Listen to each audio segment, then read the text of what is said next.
Elle me disait qu'il mettait sa langue dans ses parties intimes, des doigts aussi. Mai 2020, en plein confinement, cette mère apprend que sa fille a été abusée pendant 7 ans, de ses 2 à ses 9 ans, par un membre de sa famille appelé Henri. Cet homme lui faisait du chantage pour avoir des faveurs sexuelles. Elle me dit, des fois, par exemple, si je veux un bonbon ou un gâteau, il me dit qu'il faut que je mette son zizi dans la bouche. Et après, j'ai le droit à mon gâteau. Les attouchements ont commencé à la séparation des 2 parents. La mère n'a rien vu. Mais elle remarquait quand même des choses étranges quand sa fille revenait de chez son père, comme des traces bizarres sur ses parties intimes. J'appelais son père et je l'engueulais. Je lui dis, mais qu'est-ce que tu fous?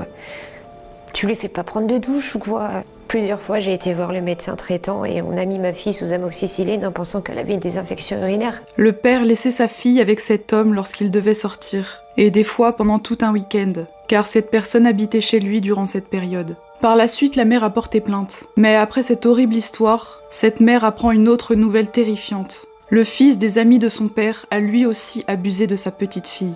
Et un jour, ma fille me dit, mais maman, tu sais, il y a quelqu'un d'autre qui voit ma nénette. Et elle me dit, oui, tu sais, maman, Clément, c'est le fils des amis de papa. Lui aussi, il fait des choses avec moi.